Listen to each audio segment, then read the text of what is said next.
Okay, today we're going to be drawing the human figure, full figures and perspective tutorial. So we're going to start with the female figure. In the body there are 8 separate units of the size of the head. So whatever the size of the head, you see the numbers on the right, from 0 to 8. So the top of the head is 8. The middle of the body is right at number 4. And then the knees are at number 2. So the chin starts at around number 7. So, and then usually the arms, these arms are up and extended, but usually the arms would hang below the middle of the body. So here we have a drawing that I did originally at the Metropolitan Museum of Art. There's a statue there called Diana. And I did drawings of the statue, and now I'm just looking at that drawing and reproducing it so we could sort of study anatomy. The female is going to be from the back view, and then I'm going to draw also a male character from the front on the left side. So let's finish up the female. You see that I erased now the lines for the eight separate units. So, and now she's sort of up on her toes. Now, so we're going to keep cleaning it up. I'm using mostly charcoal pencils and soft pastel a little later, and then any type of pencil that you feel comfortable with. There's all different pencils from light. What we used in school was a number 2 and all the way up to a number 7, very dark. Some are softer. So you find the art supplies that work for you. Basically, this is very simple drawing with pencil and eraser. So I'm using a kneaded eraser where you could change the shape of the eraser, and now you can have a mechanical pen to get more detail. That's what I like about pencils and charcoals. If you I'm pressing a little harder now, so you could see it on the video, but if you go very lightly at the beginning, you can erase almost anything. And then the eraser you use like as to lighten areas. Okay, so let's do the 8 heads. We have 8 heads, starting at 0 at the bottom, number 1, and same thing for both figures. The size of the head, we look at the proportions of the human figure. Kind of move around the canvas, as you'll see. Whatever I see that doesn't look right, that's where my attention goes. I don't start at the right side of the page and go to the left. I just go with the flow. Okay, here's the head. So we're going to have the 8 heads. At the top, the chin is at 7. Then the chest and the nipples are at 6. Belly button is 5. 4, the middle of the body. And then we skip down to number 2 is the knees, and the bottom of the feet is 0. Okay, so now I erased the numbers already because I got all the separate 8 units of the body, all in proportion. And then everyone is a little different anyway, and of course you want to exaggerate certain parts of the body that you want to make the person seem more elegant. Then of course the legs could be longer, or the torso could be longer. If some people make the head smaller, a little smaller, and some people made the hands a little larger than normal.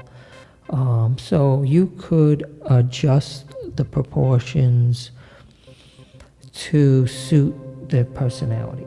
Okay, so now we're going to do 1-point perspective.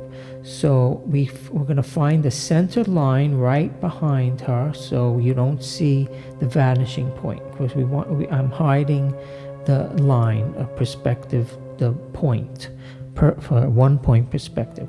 Now we're going to put buildings in, two buildings on the right. So you see where the lines come, that's where the top of the roof. So all the lines from the top of the roof to the bottom of the building all converge to one singularity, 1 point, which I hid behind Diana. That's the archer. And here we have a building that will be in the background that we could put it right on the horizon. So 3 buildings. One is definitely closer than the other, and then the other one is even further away on the horizon in the background. So now it's very easy with these lines. You draw a couple of lines on the floor and you have a whole roadway of perspective where you create depth in the picture. So now we want to create depth. So if you put in these buildings now, automatically you'll know that this building is further away than the other, and you'll have a nice floor where you see the sidewalk is the easiest way, quick way to portray depth. Now another way is, say this building in the background, you fog the building in the background to blend in with the background.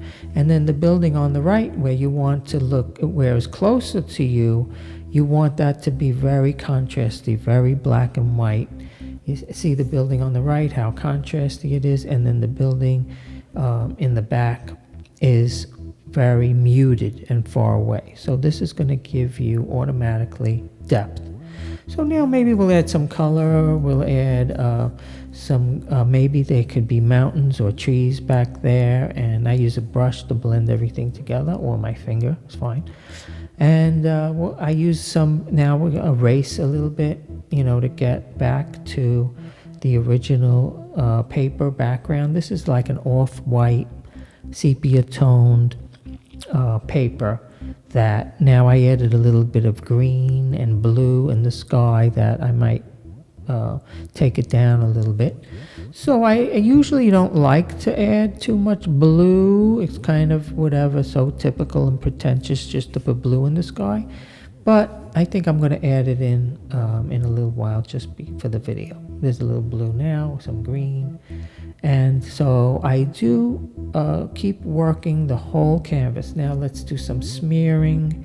That's what I love about these charcoal drawing pencils. You could smear and it makes it go pretty quickly. I wanted to do this in real time, like if I did one person, maybe I could do it quick enough without speeding it up, but it took me about 3 hours or so to finish, so I didn't want the video to be that long. Okay, so we're handling the whole picture at once. There's some white.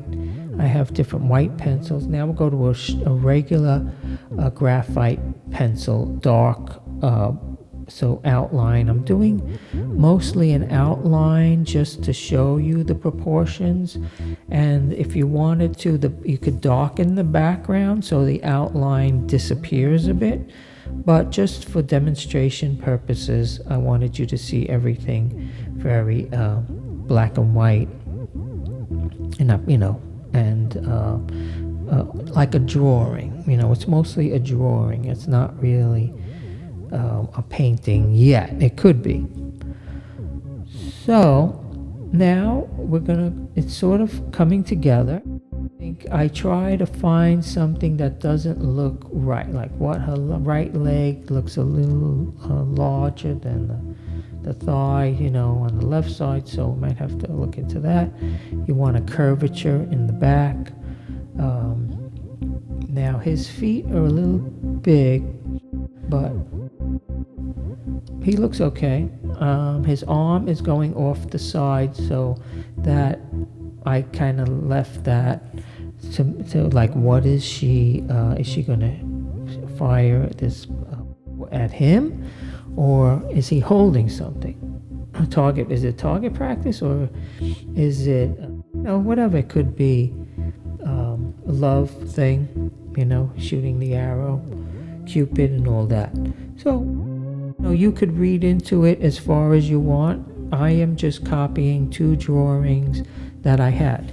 The male drawing I did when I'm pretty much a permanent student at the Art Students League on 57th Street in New York, and I've been there most of my life, where I learned more at that school, and very reasonably priced, and sometimes I just pop in there for a sketch class. They have weekday 5 o'clock sketch classes where you just pay a couple of bucks and you have a live model there. So the figure on the left, I had drawings to you of a live model that I was copying. So both of these models, I already had them copied as a drawing. So now let's put a little more shadowing in. Maybe this is a field on the left side where there could separate, get it a little darker, try to do something that looks nice, whatever looks nice to you. Maybe the sky could be dark. I'm not going to darken it too much, but you could continue and add different things in, trees, clouds in the sky, which I'm not going to get involved with because I don't want to take forever. So of course detail is important, and that's why I like these materials, charcoal pencils, blendable chalks. Sometimes people stay away from the soft pastel. This is not an oil pastel that I'm using. It's called soft pastel, and you would think it's like the consistency of chalk, like what I put in the sky, the blue, some of the colors, and the red tones on the left. So these are soft pastels. I'll show you them. And they're very blendable, but the reason why people sometimes might not like them is you could just wipe them off. Like it doesn't stick that firmly. Like you could put this blue in and I could blend it in nicely, but it's kind of powdery. So if that bothers you, you could spray, when you're done, you could spray a fixative, a clear coat over the top, a matte or gloss, and that will make it permanent. So even if you use chalk or something that can be easily wiped off, you could spray it with a clear coat. I usually don't bother spraying it, but I guess if I sold it, then I would spray it. So these are the soft pastel. See, I could just work them in.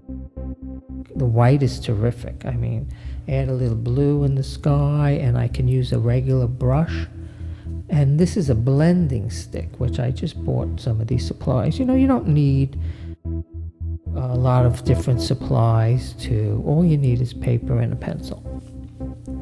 And you could do almost the same exact drawing. Or you go to an art supply store, and for under $20, you buy whatever art supplies you like. So I chose these charcoal just because they're very fast. I could be accurate. Here, let's add a little color. Put a little yellow, smear it around. You could blend it with the green or whatever you want, some brown. Mostly I tend to be not too colorful. Most people buy paintings just for the color, and for some reason I lately I'm not using bright colors at all. I use very muted colors and browns and black, white, brown, and then I add very subtle color because it could be too cartoonish if you make it too colorful. So if you use less color, to me it looks more like a classical painting, like if you look at paintings in the museum. Okay, so we have an artist loft, these soft pastels. So I got these today on sale at Michael's.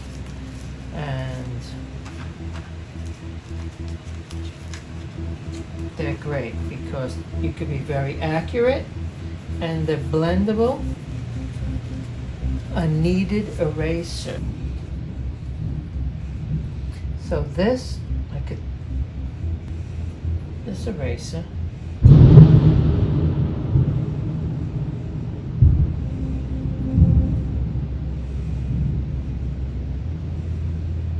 Alright, so we're pretty much done. Hope you enjoyed this tutorial about drawing, classical drawing of the figure, anatomy, and perspective.